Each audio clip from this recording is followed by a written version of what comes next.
بسم الله الرحمن الرحيم الحمد لله حمد الشاكرين والصلاة والسلام على سيد المرسلين وعلى آله وصحبه أجمعين. Today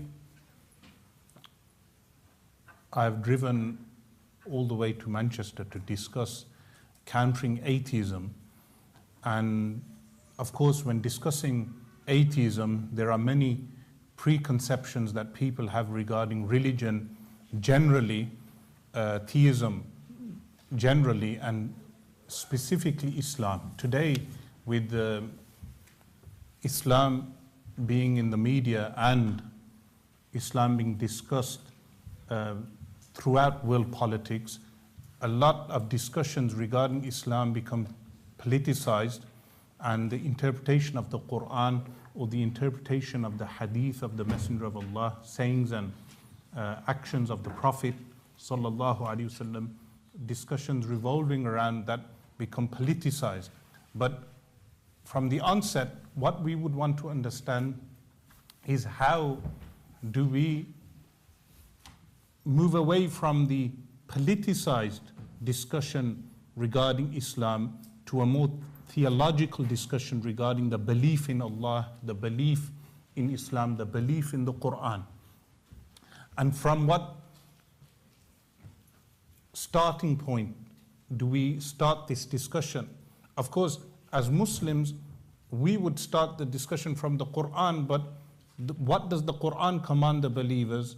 That do not follow that which you have no knowledge of. Meaning that the inception of any discussion relating to belief starts from intellect and from the rational use of the mind. If we do not start from that, then this discussion comes to an impasse, and the religious person may quote the Quran, quote the hadith, but that would be insufficient for a person who would want to start from a rational basis in the belief in Allah. Of course, theologians have stated, Muslim theologians have stated, that the belief of a person who believes due to blind conformity is a belief which a minority of theologians have said the belief is invalid. That if a person believes in Islam, believes in Allah, believes in the Quran due to blind conformity, there are a group of theologians who say such a belief is invalid. While others have said the belief may be valid, but the person would be sinful, because the Quran states, لا تقف ما ليس لك به علم. Do not follow that which you have no knowledge of. Likewise, the Quran states, فَعْلَمْ أَنَّهُ لَا إِلَهَ إِلَّا اللَّهِ. Know that there is no deity, only Allah. So when we begin any discussion regarding the existence of God, that discussion starts with how we approach knowledge of anything that we may know. Of course, in philosophy, there are many ways of ascertaining knowledge or theories of ascertaining knowledge, but what particular methodology do the Muslim theologians employ in order to reach the conclusion that there is a God? This method, epistemology, of attaining knowledge, which I summarized in the car on the way here in some notes. Firstly, we have those things which would impart certainty. When we attain knowledge, that knowledge that we attain, it would impart certainty. Examples of that are fundamentals. Fundamentals, if I say to you that a whole is greater than a part, this is a fundamental rule that every individual would understand. When I say this statement that a whole is greater than a part, this would impart certain knowledge to us. A person who hears this would know, yes, this is a fundamental rule. So, whenever discussing anything to do with certainties, I would have to impart something through fundamentals or empirical observance. If we observe something and I say to you, fire burns. You say, how do you know fire burns? I say, this is empirically observed. Every day when we place something on fire, we observe that that thing would burn. This is something based on observation, empirical observation of something. This would also impart certainty. Of course, there are people who disbelieve even in certainties, these type of certainties in philosophy. Those of you in the philosophy department who study in philosophy would know that there are groups of philosophers that deny even these type of certainties. But we are looking at this from how the Muslim theologians approach this. Now in the questions and answers, someone can attempt to assault this method of the theologians. But the first thing which was mentioned was fundamentals, which are plainly obvious to a person. The second is observation. When we observe something, we know by observing that thing that that thing would impart knowledge. Likewise, if we have assertive statements that are truthful, assertive statements which we call propositions, or in a syllogism, a premise, any premise that is placed forward and the content of that premise is truthful, that would also impart certain knowledge. A fourth way would be experimentation. Now this would be more of a scientific method. A scientific method that would impart truthful knowledge, which by experimentation a person will know perhaps a certain plant, if that plant is consumed, it may cure a certain illness. Medicine would fall into this department, in this particular way of imparting certainty. So the first was fundamentals, the second empirical, the third assertive statements, the fourth being experimentation, the fifth intuition. Intuitionally, so many things are known through intuition that we know those things are truthful. When I go outside of this hall, when I step outside, if it feels cold, I will know this from intuition, that it is cold. Now, if I say it is cold, someone cannot say to me, you are lying, or the statement that you have made, or the intuition that you have is false. So intuition also leads to certainty, meaning the basic human experience. Likewise, the last one, the sixth one that I listed was mass transmission. Now, how does mass transmission work? If we say Einstein formulated E equals mc squared, this is known through mass transmission, meaning when Einstein was in Austria and then moved from Austria to America, and then the people who lived around him and the works that he wrote, and people read those works, they have been mass transmitted to us. Likewise, the theory of relativity, special relativity, which was related to us, we know this through mass transmission.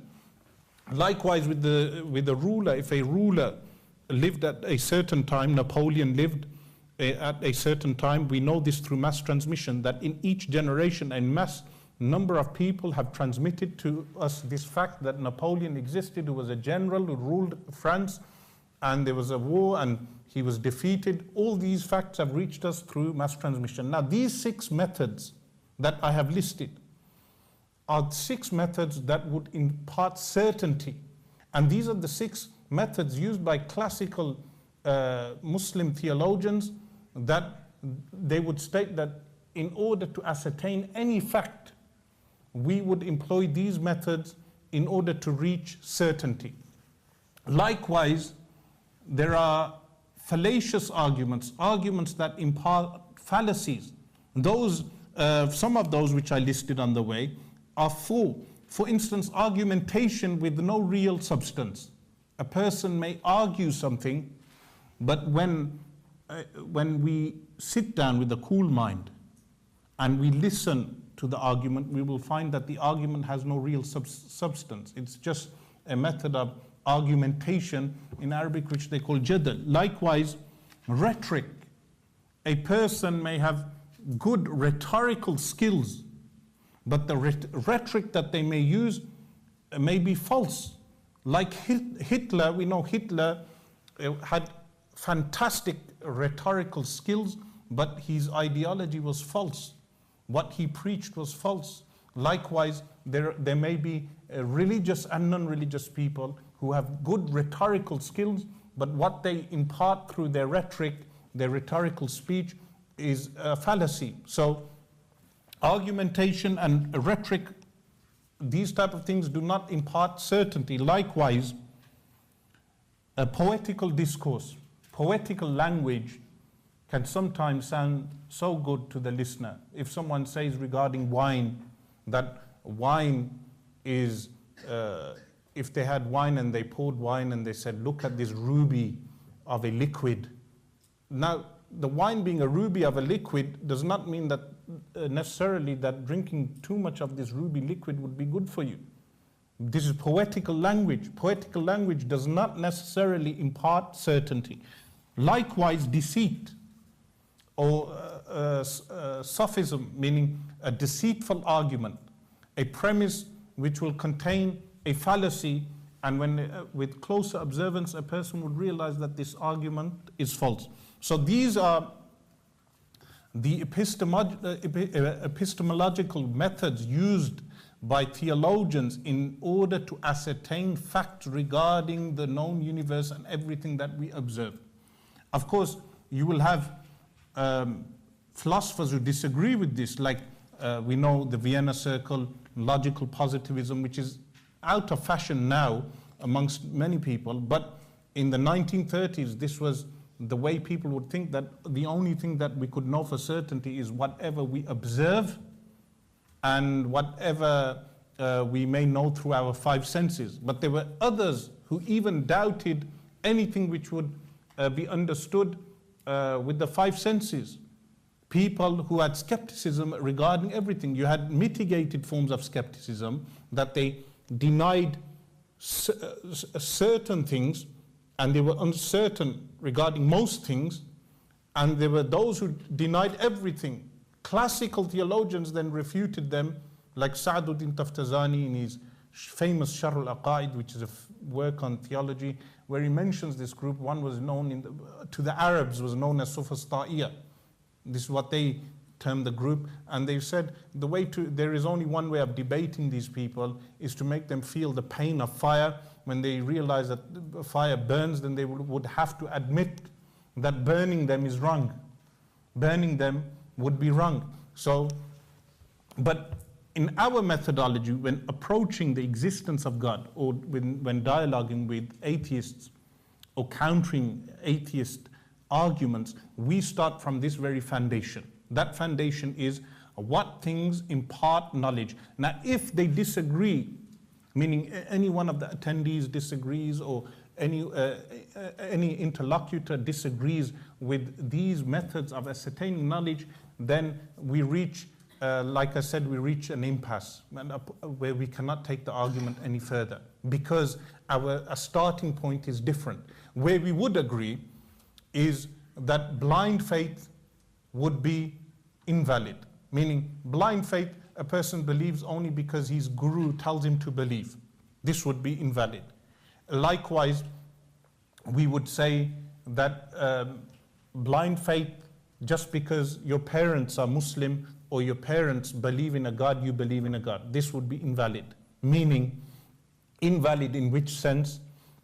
Invalid in the sense that such a person is prone to doubt. Such a person is prone to doubting his own faith.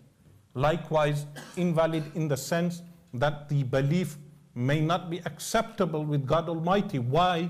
Because on the Day of Judgment, when that person is resurrected and questioned regarding his belief, it turns out that he was always doubtful but was conforming to the social norms. Because you may have a person who is born in a Christian family or born in a Muslim family, and he conforms to the social norms. Outwardly, ostensibly, he may be a Muslim or a Christian, but when he dies, the Imam would lead his funeral prayer and pray for him, but inwardly he was not a believer. So we may say he was such and such person was a believer, but when resurrected, because resurrection is a part of belief, it turns out that this person was a disbeliever. Likewise, you may have a person who is born in a disbelieving family, after researching and being objective, he realizes that there is a God. And after certain parts of revelation reach him, those aspects of revelation that reach him, he believes. But he never announces his Islam. When he dies, ostensibly he dies as a non-Muslim. But on the Day of Judgment, he's resurrected as a Muslim because he believed in God Almighty. And this is, of course, classical views of Sunni Islamic theology, which many of you may be familiar. So from this onset of approaching knowledge regarding the existence of God, someone may say, what type of knowledge does this impart? The first thing to note is that what we are looking at is knowledge which is certainty. If the knowledge imparted is not certainty, then it does not fall under belief. So commonly, like Richard Dawkins in his famous popular work, not really a classical work, a popular work, The God Delusion. In that work, he famously states words to the effect that most religious people may believe without knowledge, or he states that they may believe due to superstition. Now, of course, these are stereotypes of religious people, or a lack of interaction, except maybe for his documentaries, because he interacts with people in the documentaries, but those people he interacts with are selected for the documentary in order to frame them for the documentary, in order to make religious people look silly and stupid. But generally speaking, a person who has a belief, if that belief is to be accepted in Islamic theology, that belief must be certain, meaning there must be certainty in that belief. If, however, the belief is assumption, or uncertainty, or even delusion, these three things would not be counted as valid belief. If someone is under the delusion that his guru has special mystical powers, now he may believe that, but technically speaking, would this be knowledge? The answer is no, because the only thing that would be counted as knowledge is that which imparts certainty. If the person is certain, and the only way of attaining certainty are those methods which I have mentioned, which I will recap. The 6 methods that I mentioned were firstly fundamentals, secondly empirical, and you may want to note these down for your questions in the questions and answers session. Empirical, the third, assertive statements, the fourth, experimentation, the fifth, intuition, and the sixth, mass transmission.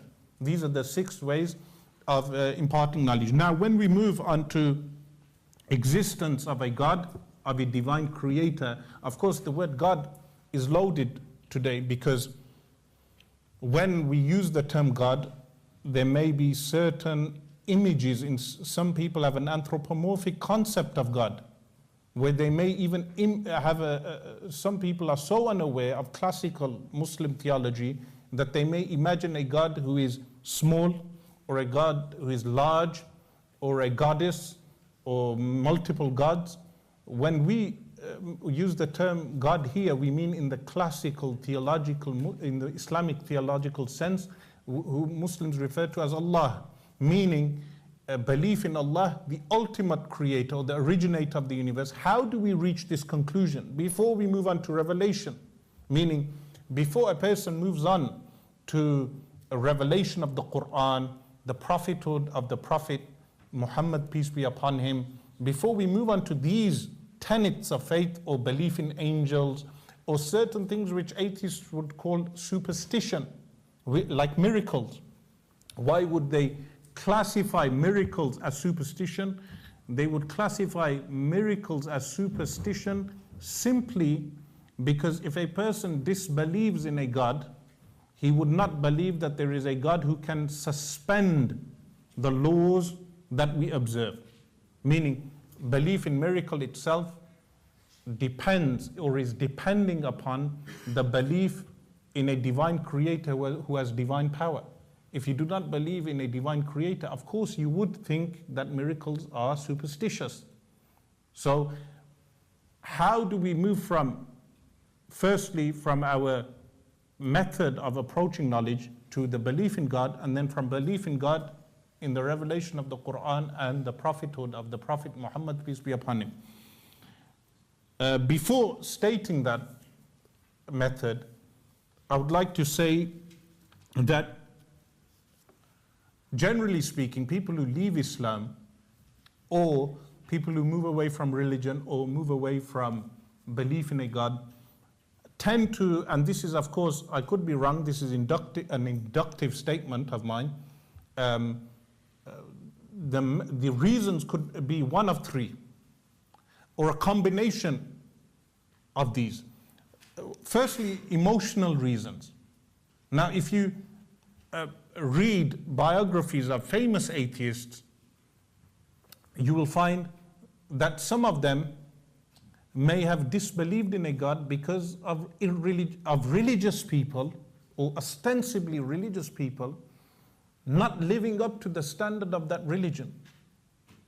This is very common.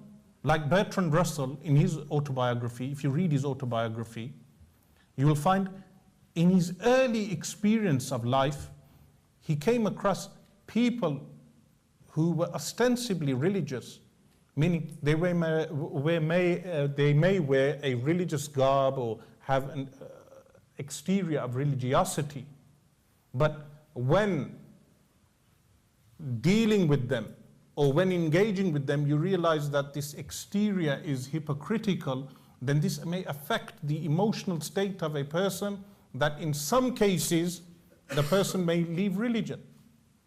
This even happened to Roald Dahl, the famous children's author, in his book, Boy Tales of Childhood. If you remember reading that, he mentions that he was caned or whipped by the headmaster in his school, and this was one of the reasons why, because of that abuse, he left Christianity. He did not believe in God Almighty.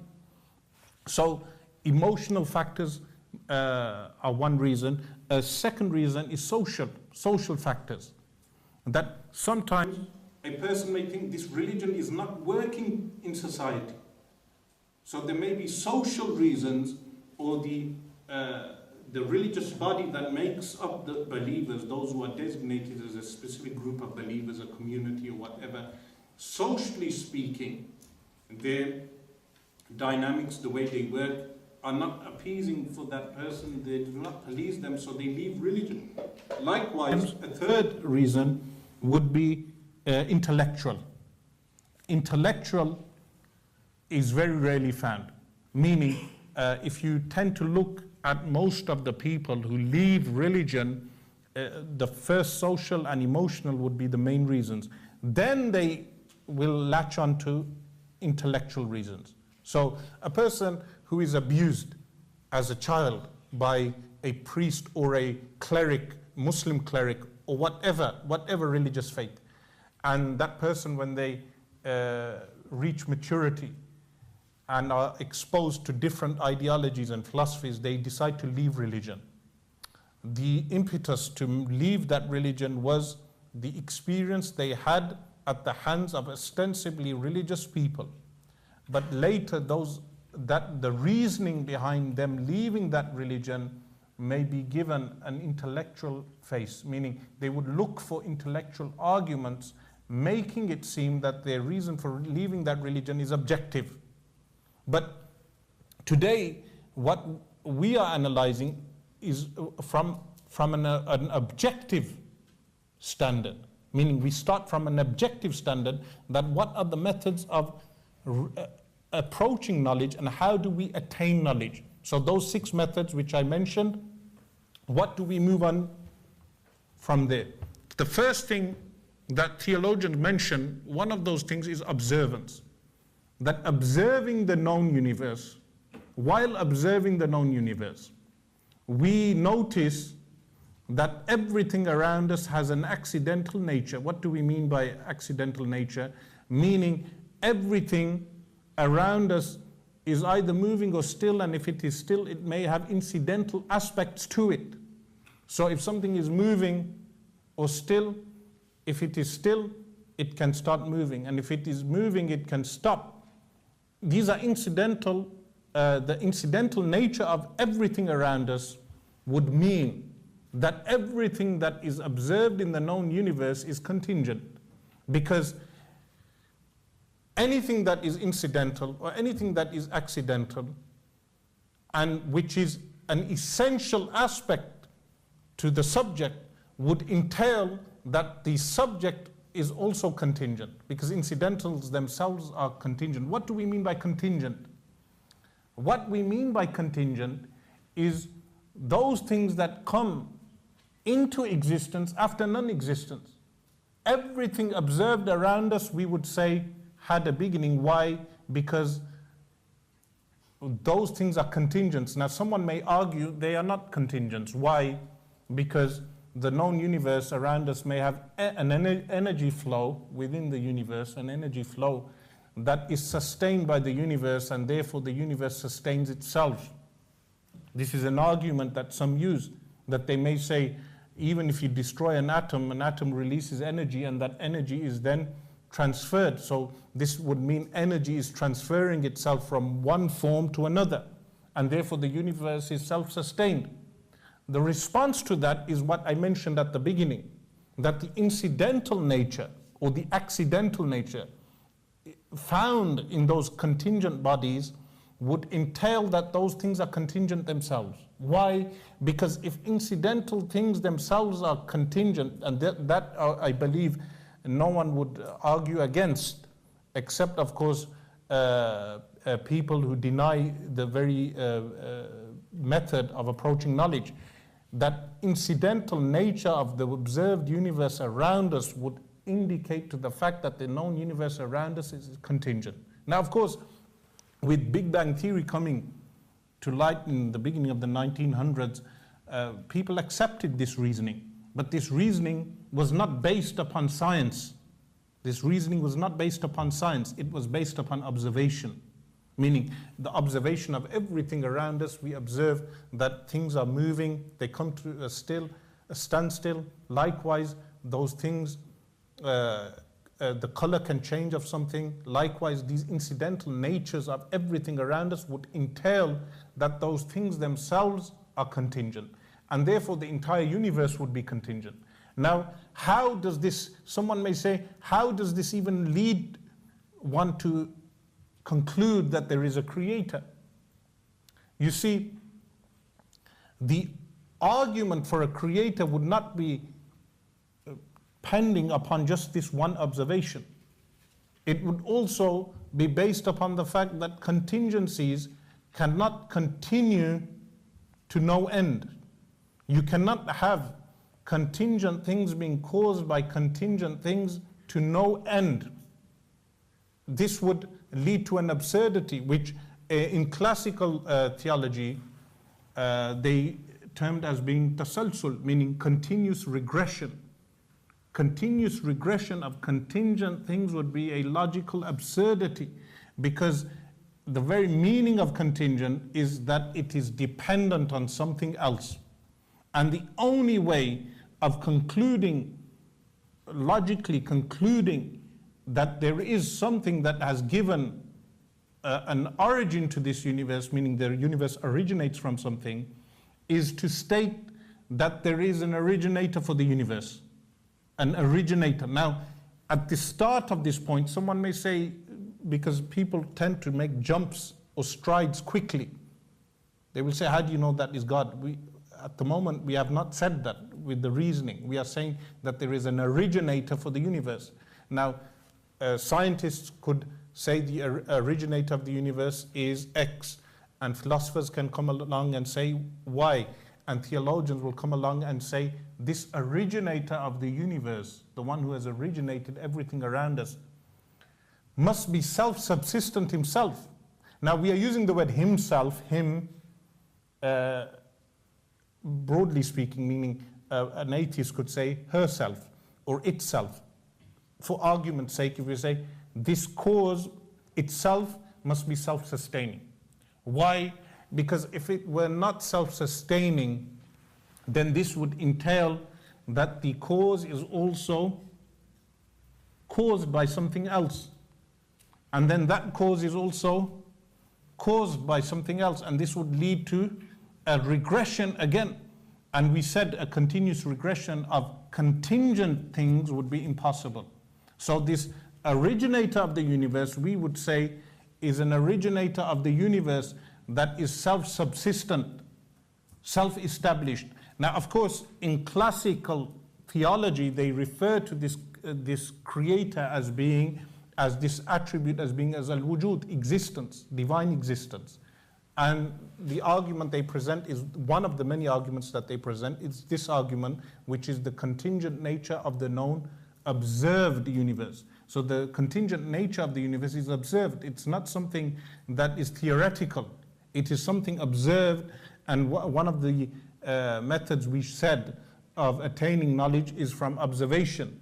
From observing the known universe, we realize that there is the universe is contingent, and this contingent has a cause, and that cause must be self-sufficient. So this first attribute is referred to as al-wujud, which is known as existence. Likewise, the second attribute that is mentioned in classical theology is the attribute of eternality, meaning this creator must be eternal.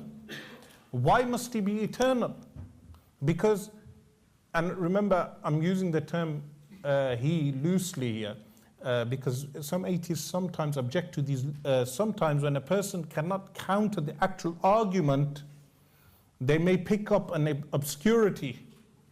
And this will happen in the question and answer session, an obscurity in the argument.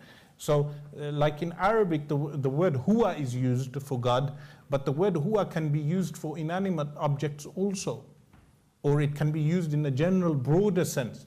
So, this originator of the universe must be eternal also, meaning there is an eternality to him. Why? Because if he were not eternal, this would entail continuous regression again. Meaning, if he himself was contingent, this would entail continuous regression. One final point to be said regarding this particular point is, in classic theology, Islamic theology, they mention three things which are impossibilities. Three things which are rational impossibilities.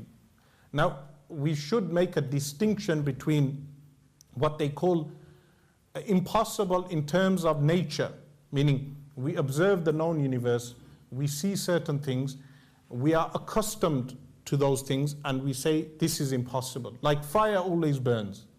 Customarily, fire always burns because of observance.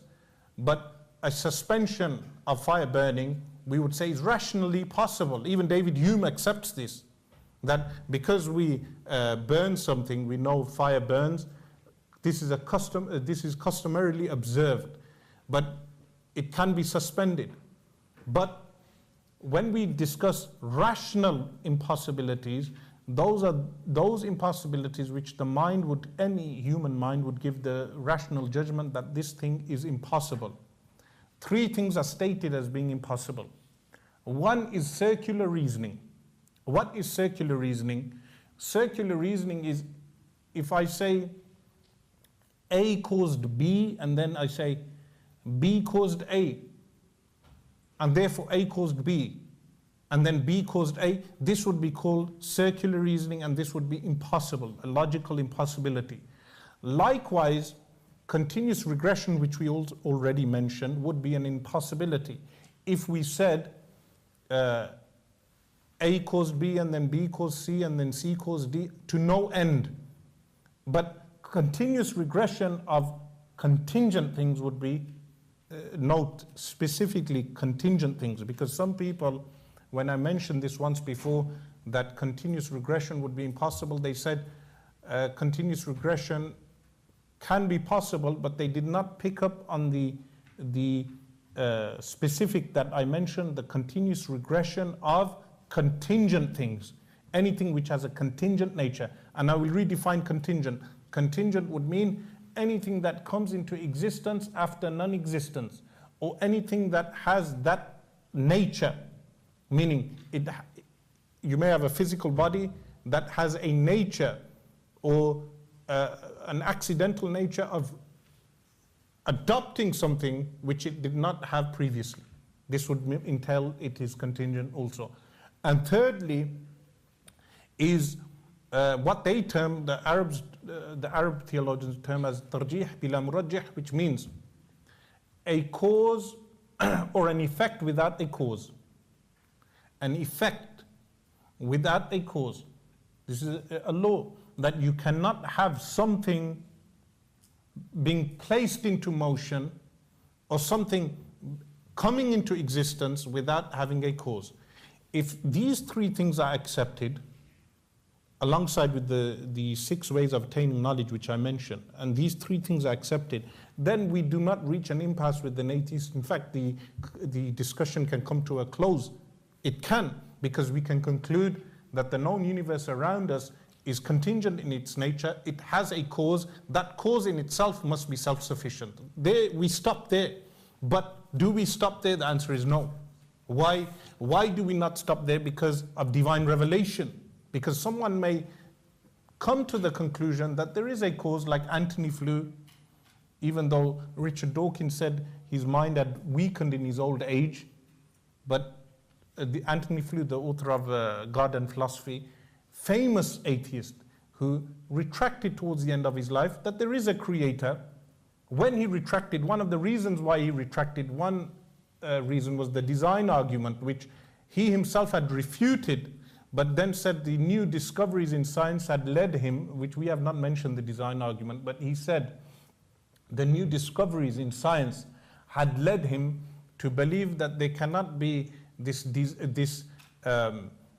intricate design in biological organisms, and he ended up concluding that there is a creator. Of course, those of you studying theology would know of William Paley and how David Hume dismantled William Paley's arguments, even though he had not read William Paley. Nevertheless, Anthony Flew retracted due to that. But we, at this moment, have stopped at that point. He said, he was questioned, do you believe this God had revealed himself?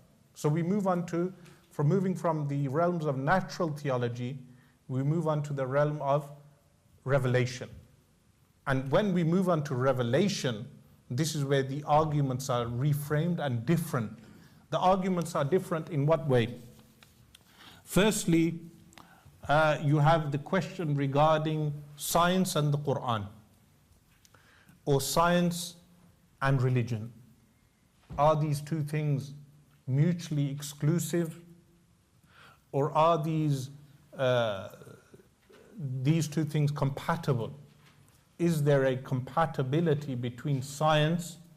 Because modern atheism or atheist fundamentalists have taken science as being the sole subject of atheists, meaning a belief in scientism, what people term as scientism, the belief in a materialistic world. This is one question that we have. Additional questions are superstition and miracles, meaning the belief in miracles, does it entail a superstitious belief which is based on a fallacy? And likewise, questions people have regarding evolution theory.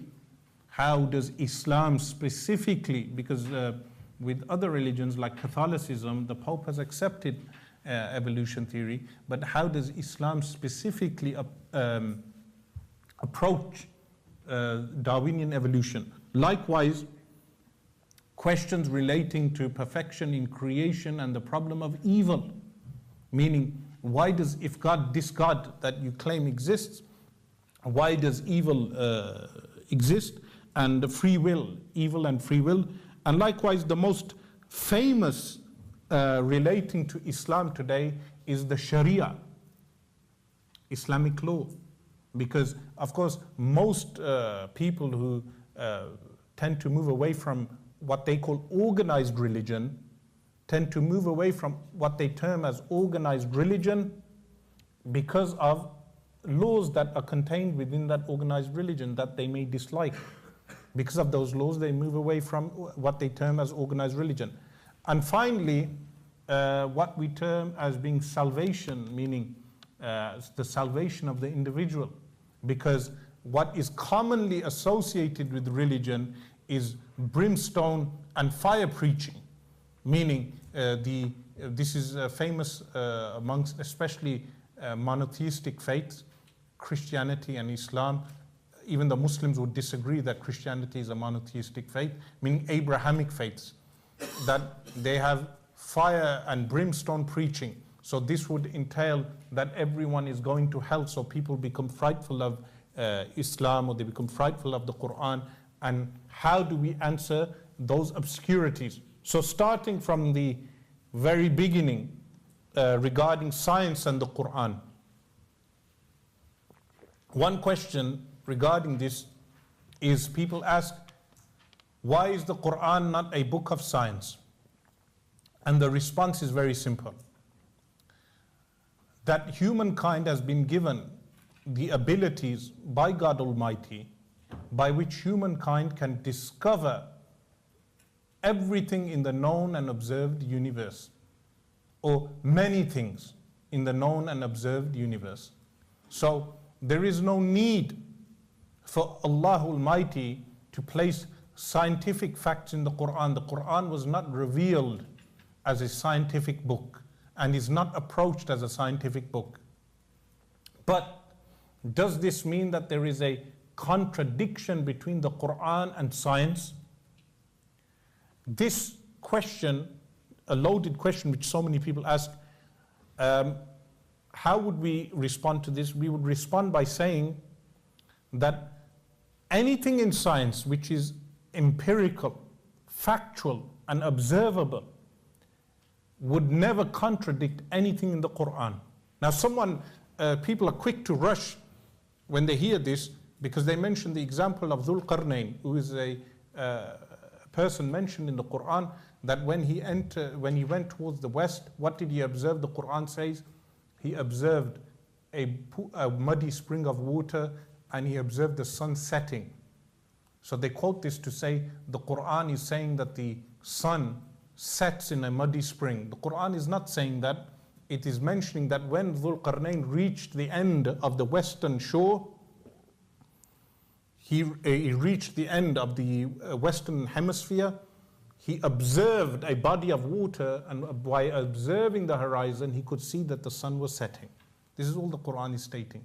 But never would you find a fact which is empirical and observable and factual which is contradicted by the Quran. And the same would be said regarding the sayings of the Prophet, peace be upon him. An example of this, some people quoted this recently, which I had answered many lectures ago, regarding a famous statement that the Prophet of Islam, peace be upon him, states that the sun every day takes the permission from the divine in order to rise, and the sun prostrates itself underneath the throne of God Almighty. This is the outward of the text. Now, how does a person reading this text understand that when we observe the sun today? We observe the sun through telescopes, and we observe the sun, well, not directly through telescopes, otherwise a person would go blind, but they take satellite images of the sun, and people observe the sun. How do we respond to these type of objections? This is just one sample objection. From this, you can understand how to approach such hadith or sayings of the Prophet, peace be upon him. Firstly, the first problem for the person misunderstanding this is prostration. What does prostration mean? Because when a human prostrates with what? His face, his two hands, or her two hands, the two knees, and the 2 feet.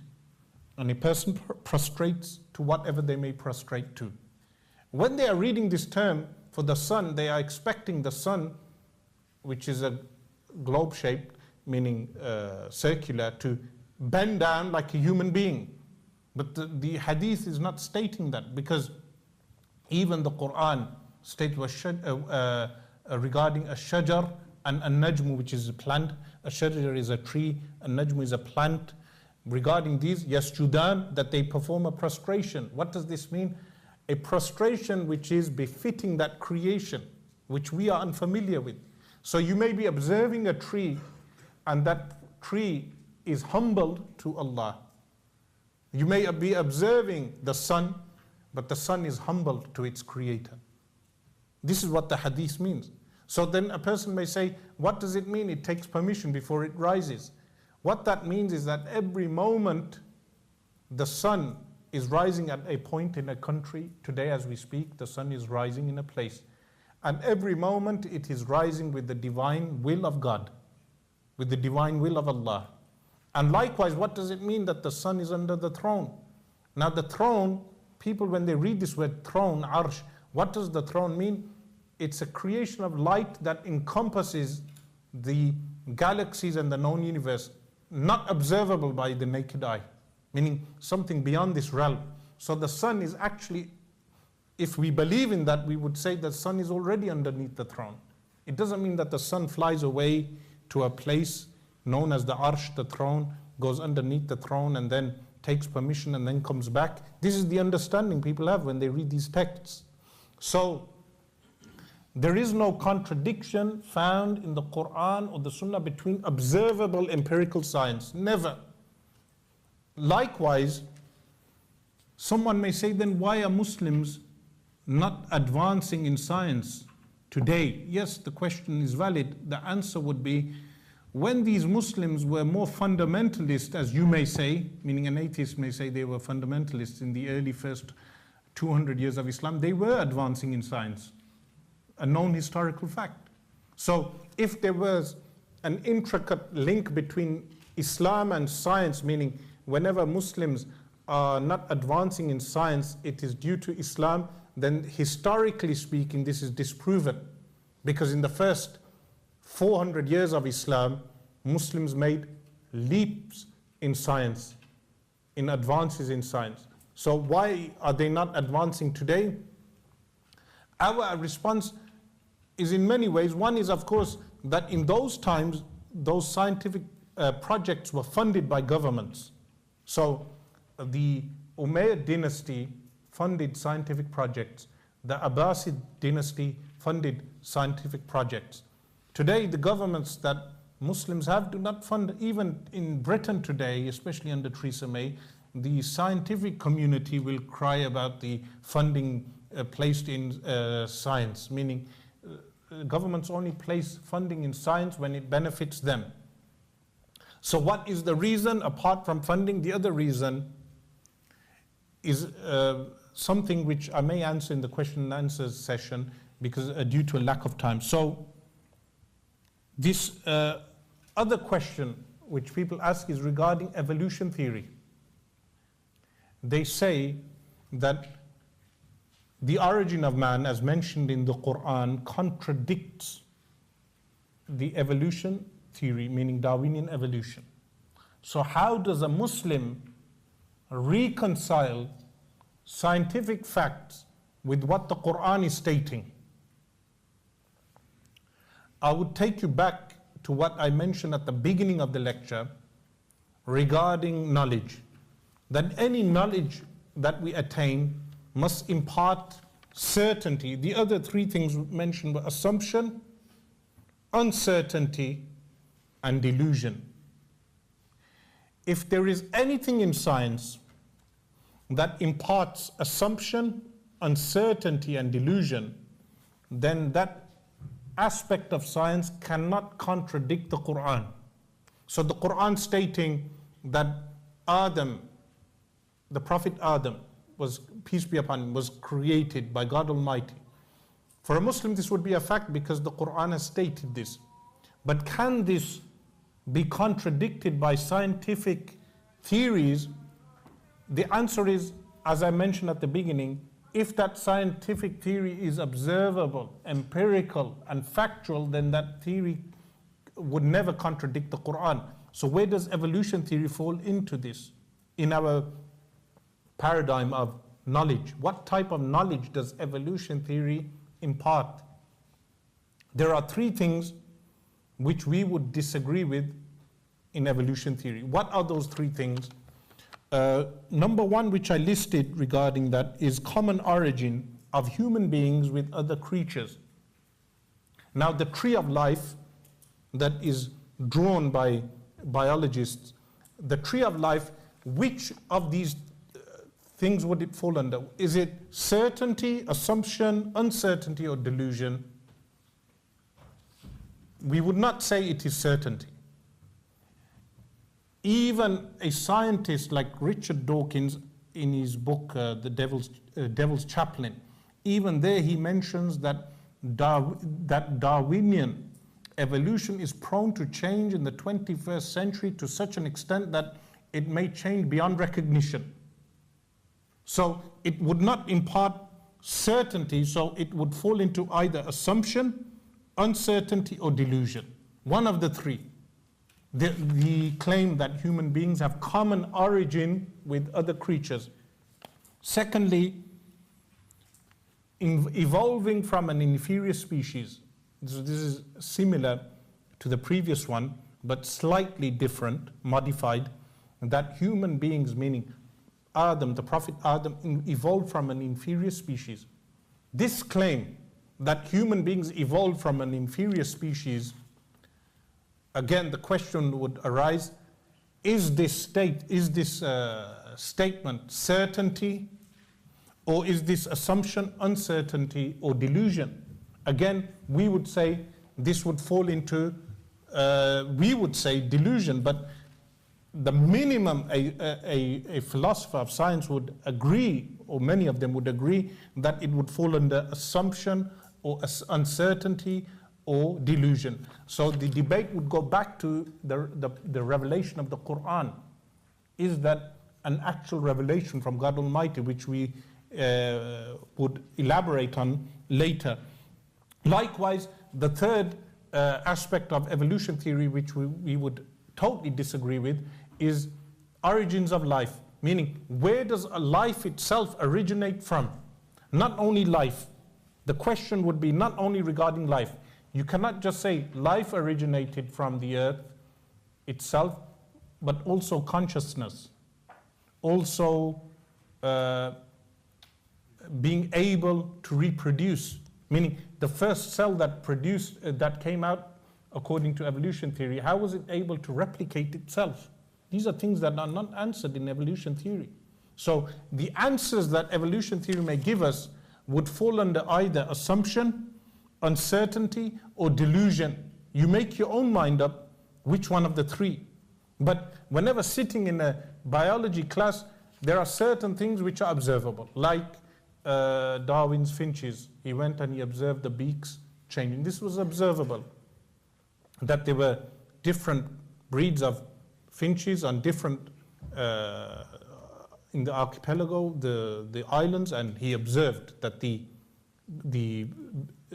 beaks of the birds were variant. This is something observable. This doesn't contradict Islam.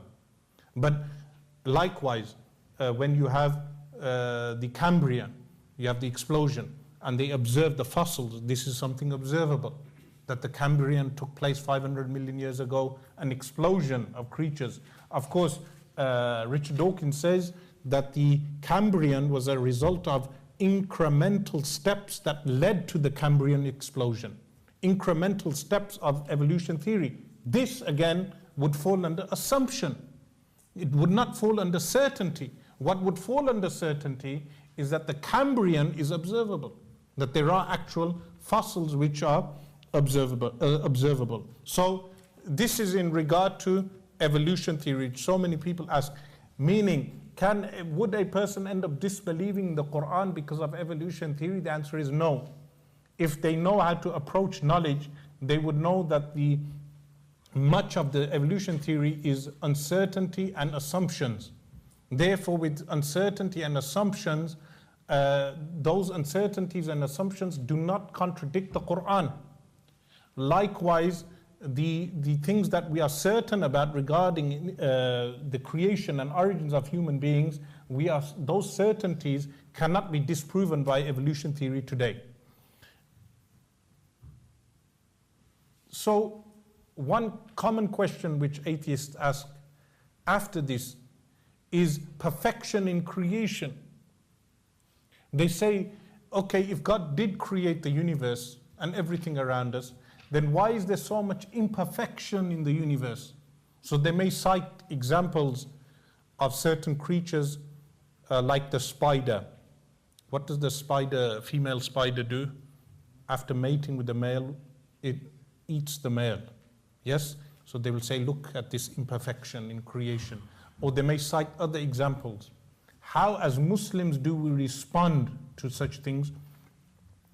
In this regard, I would say the similitude of this objection or obscurity is like when I entered this lecture theatre, I observed the lecture theatre and I observe that there are lights placed here, there are seats, there are cameras in place, there is a screen, there are microphones, everything is in order. But I go up to one of the walls and I see a crack in the wall, or I see a nail in the wall, and I say, what is the purpose of this nail? This nail has no purpose. Therefore, the entire hall must have no purpose. Meaning, the number of things that are observed in the universe that we do see purpose for outweighs anything which a person outwardly may perceive as having no purpose or as imperfection. So this objection really is one of those objections which I say is an obscurity which must be removed.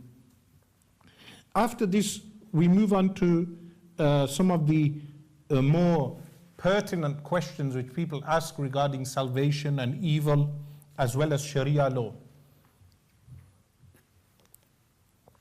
With the Sharia law, some people ask, why do we even need a law?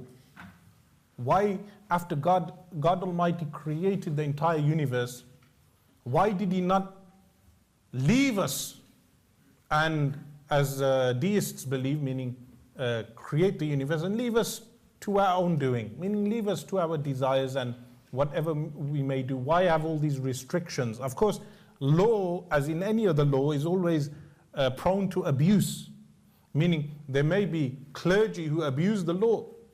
Likewise, religious people who may abuse the law. But does this entail that law itself is wrong? The answer is no. Why?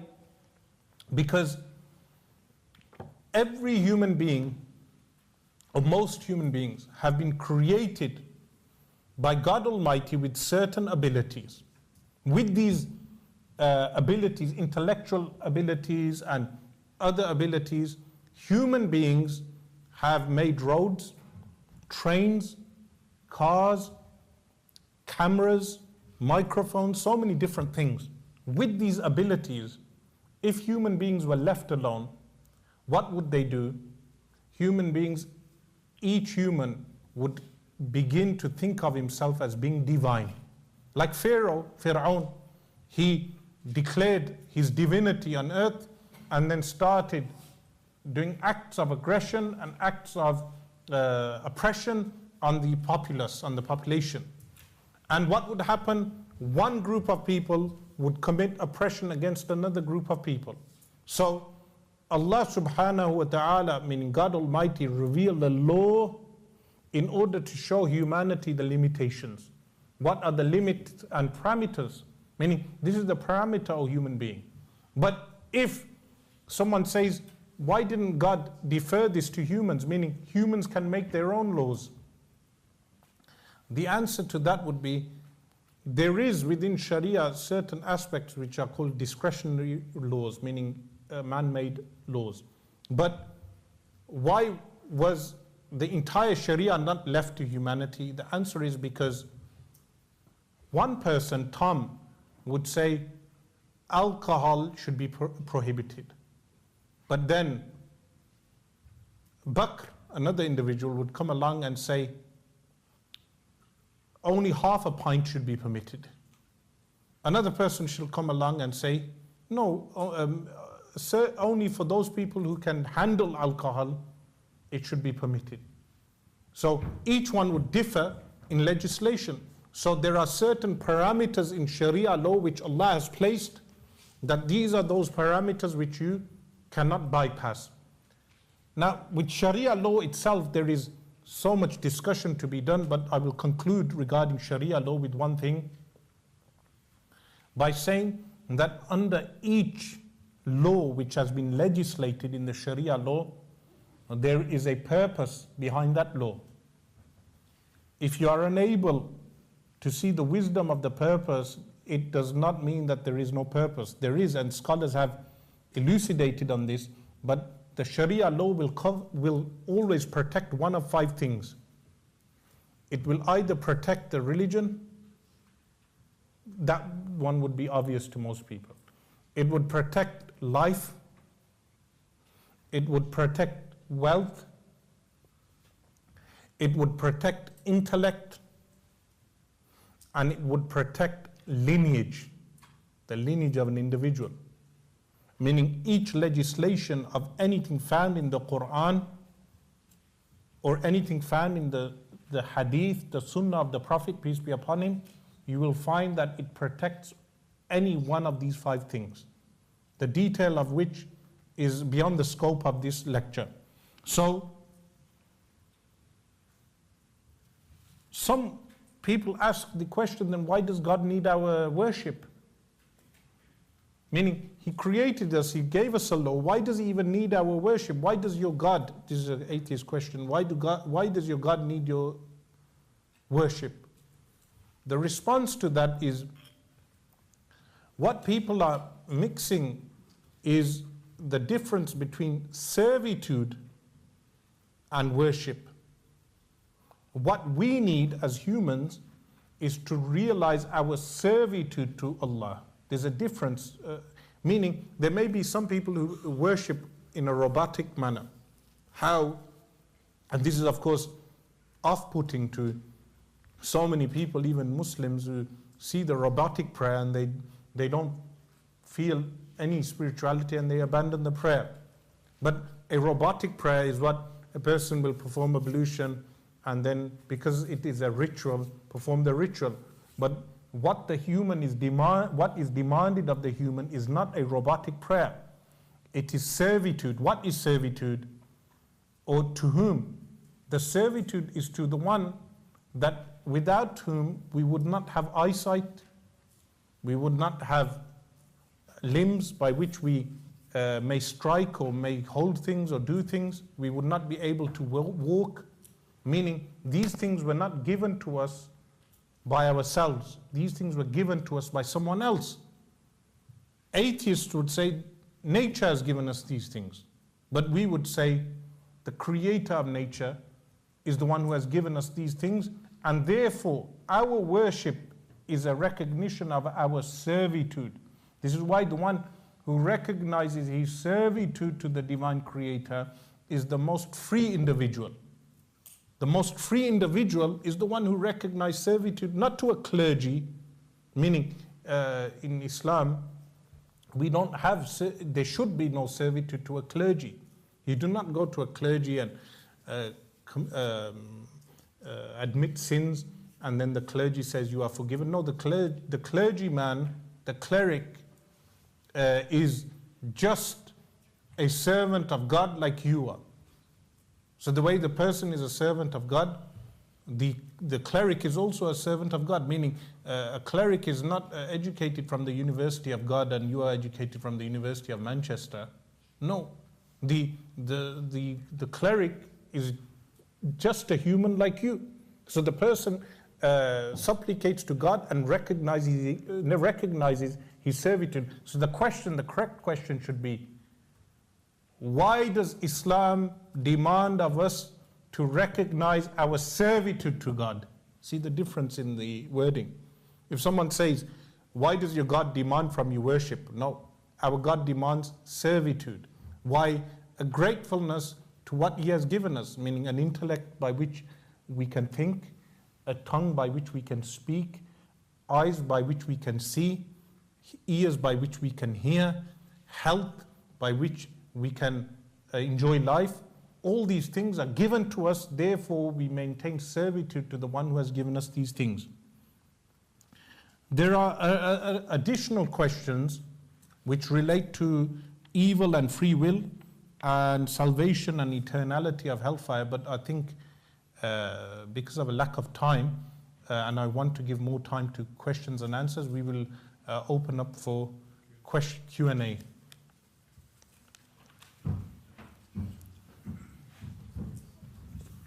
The question is that in the Quran, does it say that the earth does not move? The question is, does the Quran say... I was going to say, so it's an ijma that the earth is round.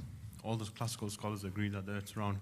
But today you have certain scholars that say that the earth does not orbit the sun and the earth does not move. And they base that based on the Quran. Okay, the question the brothers asked is regarding the geocentric and heliocentric model of the universe. That prior to the invention of satellites and observation in space, there were scholars who ascribed to the geocentric model of the universe. And they used the Quran as a proof. They said that the Quran mentions the stationary earth, meaning that the earth is stationary and the sun goes around the earth. So they ascribe to a Ptolemaic version of the universe. The question is this actually proven from the Quran? The answer is no, because there are scholars who were contemporary to them, like Shaykh al-Bakhit al-Muti'i rahimahullah, who was the Hanafi Mufti of Azhar University. He wrote a book called Tawfiqur Rahman, where he explains that verse. So there was no ijma on that particular issue. It's an interpretation of a verse of the Quran.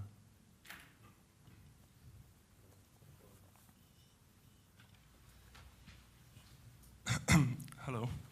So you said that the theory of evolution makes certain assumptions, uncertainties, and it may contain delusions, which I can agree with. It does make assumptions and it does contain uncertainties. But what I was wondering is there a reason for a belief in God that makes no assumptions and is subject to no uncertainty and contains no delusion? The question, again, he said that regarding assumptions and in the theory of evolution, and he said, is there a reason for belief in God which is beyond assumption? I would say yes, your own personal experience. That goes beyond assumptions. Your own specific individual experience. I'll tell you how. If you really wanted to recognize God, what to do is, in your own time, alone, away from people, away from everyone, if you went and supplicated to God, then God will guide you. I guarantee that. So that's one way of certainty. But if you are cynical, not you specifically or anyone, is cynical towards the belief in God, or would want to not believe in God, and in order to find arguments against His existence, then they will not be guided. So what Muslims are taught from the Quran is that any individual, anyone in the world, if he went alone in his room and he supplicated to the divine creator, he said, if there is a divine creator, then guide me, we guarantee his guidance. How do we guarantee this? From the Quran. That kind of sounds like a circular argument, because what you're saying is that a guidance towards belief is prerequisited by a belief in God. But no, how do I find belief without... It's not, the prerequisite is not belief in God. The prerequisite would be you reaching out to that God. Meaning, like I mentioned regarding servitude, that the meaning of servitude is those traits that you have, like the abilities that you have been given were not given by yourself. They were given to you by someone else. You supplicating to that one who gave you those abilities, then he will reach out to you. If you supplicate, that's not circular reasoning. Meaning it doesn't need a prior faith. There's no prior faith. It's just you saying, the one who gave me these abilities, my mind, my eyesight, all these things I have in life, then reach out to me. And if he doesn't reach out to you, then on the day of judgment you can say to him, I called out, you didn't reach out. Okay.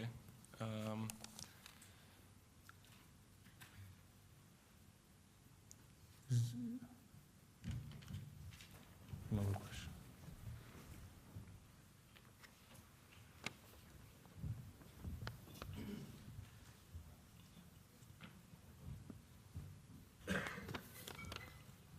Shall I read this question out? Is there any other? I'll just read this one out first. Regarding mutawatirat, how is mass transmission a source of certainty, especially in an age of mass confusion and skepticism? I see fake news, social media, history is written by the victors also. So there's two questions in this. With regard to the first, regarding mass transmission in fake news, the religious texts that we are discussing, whether that be the Bible or the Quran or the Hadith or anything else, were prior to an age of mass media. So the point of transmission, of mass transmission, does not apply to those texts. It may apply to a modern event, but I can give you examples of modern events that have occurred in the age of mass media. Like the Syrian civil war. How many of you are certain that there is a war currently in Syria? Yes, majority I think would be. But there may be certain specifics of that war which are based on fake news. Certain specifics of that war which are based on fake news. So there are human intuition. Whenever we hear a news, there is certain transmissions which there may be a vagueness in that transmission, then a person would have to investigate. So something is transmitted, mass transmitted to us. When it is mass transmitted to us, there may be a vagueness, but removing that vagueness would require some effort on the part of the individual.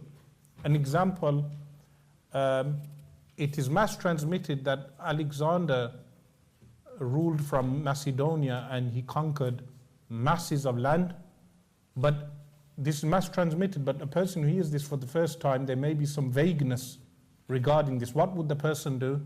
He would go to a library, open a book, read, check certain sources, and then he would get certain regarding that fact. So fake news would fall under this. Something is mass transmitted, but then a person would have to verify. So verification is also a part of checking mass transmission also. So if a person is doubtful regarding the Quran, a non-Muslim, when this Quran reaches him, he researches aspects of the Quran in order to attain certainty because of certain vague aspects which may remain for him. This second part, which is history is written by the victors, yes, this is true in certain things, but there are facts that have reached us through mass transmission despite the victor. This can be observed in human history. Despite whoever was victorious, there are facts that have reached us, like slavery, the slavery of African people. America is the victor today, but America can never cover the mass transmission of millions of black Africans being taken into the slave trade.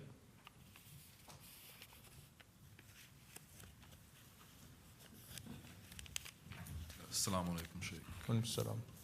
First of all, I just want to say it's an honor for myself to be here for my friends, and I'm sure everyone else here, and thank you for obviously attending. And the question that I had was in relation to non-Muslims. When we as Muslims give them da'wah, what should the call be initially? Because if you look at obviously the seerah of the Prophet ﷺ, for over 40 years it was about introducing himself and proving, that he was trustworthy and truthful.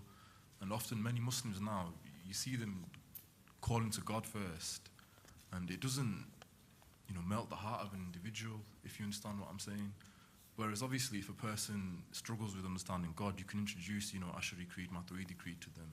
But in general, when giving da'wah, should we focus on calling to a creator or seeing, who the Prophet ﷺ is? Much of da'wah, calling people to Islam, has in the past 80 years has been affected by Christian missionaries, the style of Christian missionaries, as well as certain movements in the Muslim world that affected the way we approach da'wah. But traditionally speaking, da'wah was not done in the modern form that people have today.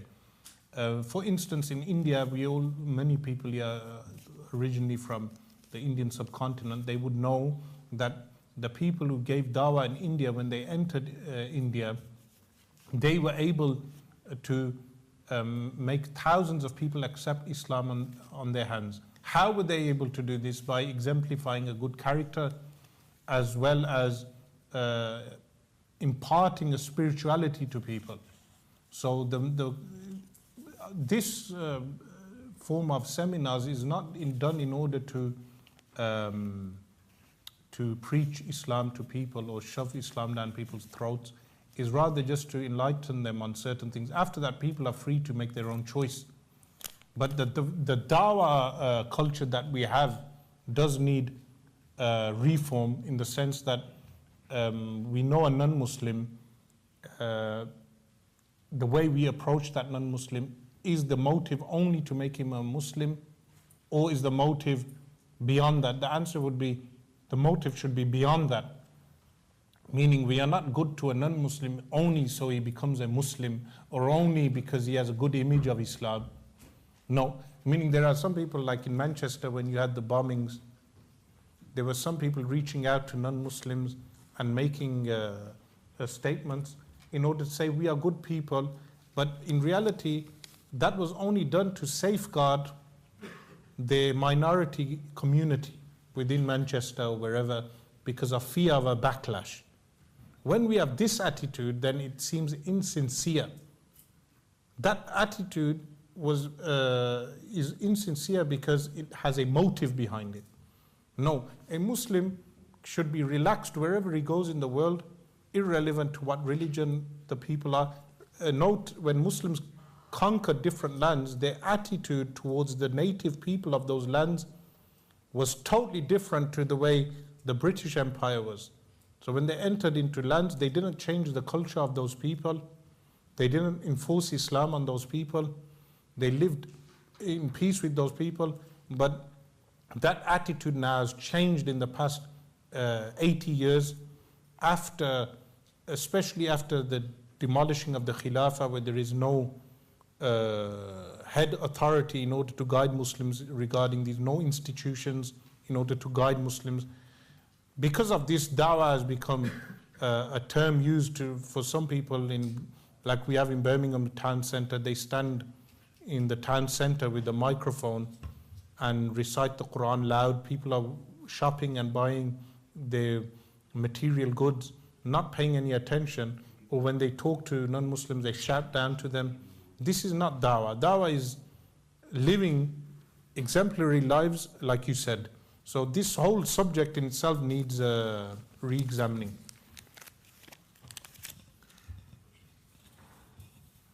Assalamu alaikum. Jazakallah here for the informative talk. I have two, let's see how many questions I have, but I have at least two questions. My first comes from the standpoint of predetermination. So we have a purpose in this life, and Allah is testing us, and the end result is Jannah, Jahannam. And how does an atheist, how would you explain to an atheist that life is a test, that God has a reason to test you if God knows the result of the test? Okay, the question is relating to predestination. Firstly, God knowing the end result does not mean God has enforced a choice. So the divine attribute of God knowing that Zayd will have a choice between these two things, and Zayd will choose this thing which will lead him to paradise, or Zayd will choose this thing which will lead him to hell. God knowing that does not mean He has enforced this upon Zayd. This is the first thing. Secondly, human free choice applies to a group of people known as mukallaf. Who are those people who are mukallaf? People who are mukallaf are those people who are adults, meaning children do not go to hell. In Islamic theology, we do not believe children are going to hell. So mukallaf are those people who are adults, who have sanity. So insane people are exempt. Insane people do not go to hell. Meaning insane people, people who are born with mental illness or anything else, they do not go to hell. Likewise, the people whom the message of Islam reaches. Now the question you asked, if God knows what choice they will make, why would He place them in hell? Why would He make them live out this test? The answer is, if He placed them in hellfire straight away, those people when roasting in hellfire, they would ask, God, why are we roasting in hellfire when we have not done anything? And why are those people in paradise? So God gave them a choice. And this is the meaning of the test, that here is your free will. With your free will, make the right choices. So they have been given those choices to make and live out those choices. So when a person goes to hell, goes to hellfire, the question is, does he go to hell out of choice? The answer is yes. Does a person go to paradise out of choice? The answer is yes. In what sense? In the sense that Allah gave him free will. In this sense, in a very limited sense, Allah gave him free will. With that choice, with that free will, he chose to do these actions which led him to go to hell. And this other person chose to do good actions which led him to go to paradise. Of course, in reality, Allah is the one who places people in paradise and in hell. But the choice human beings make is that they are living out that choice. And just a second question, how do we rationalize things like, things that might seem quite obscene, like miracles in the Quran, which would seem like, to a non-Muslim that is, would defy the laws of gravity or defy physical laws, like Noah's alarm and having all the animals on the boat, for instance. Okay, two things here, there's two parts to your question. Firstly, regarding miracles, which may seem absurd to a non-Muslim. If you remember, I said that there are those things which are considered impossible because of our daily observance of those things. So on a daily basis, we observe fire burning. But if the one who creates fire suspends that law, this would be termed as being a miracle. So the question of miracles or the miraculous nature of anything would revert back to the belief in a divine creator who is omnipotent and powerful. Meaning that omnipotent and powerful God, is He able to suspend the laws of nature even for a moment? The response from a theist would be yes. So the question would revert back to the existence of a divine creator who has created the laws of nature. This is with regard to miracles. With regard to Nuh alayhi salam, nowhere in the Quran does it say that the flood was global. It says, وَقِيلَ يَا أَرْضُ ابْلَعِي مَاءَكِ وَيَا سَمَاءُ أَقْلِعِي وَغِيضَ الْمَاءُ وَقُضِيَ الْأَمْرُ وَاسْتَوَتْ عَلَى الْجُودِ وَقِيلَ يَا أَرْضُ. It was said, O earth.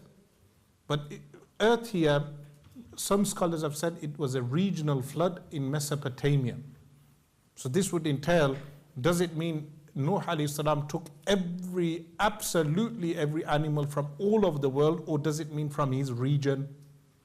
If we say global flood, then it would entail a giraffe and a lion and everything else. But if we say Mesopotamia, then it would mean regional animals, certain regional animals were taken into the ark.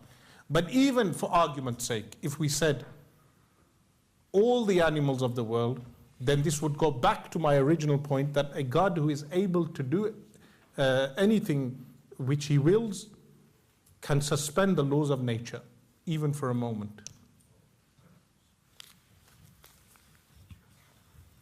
Assalamu alaikum, everyone. Thank you, Shaykh, for taking out time and giving this lecture. So, you might have heard of the famous American astrophysicist Neil deGrasse Tyson. He says that when he's often asked about his belief in religion and God, he says that if there is a God, he's either all-powerful and not all good, or he is all good and not all powerful. For example, if he is all-powerful, then why can't he stop natural disasters? Or if he is all good, then why is there evil on this earth?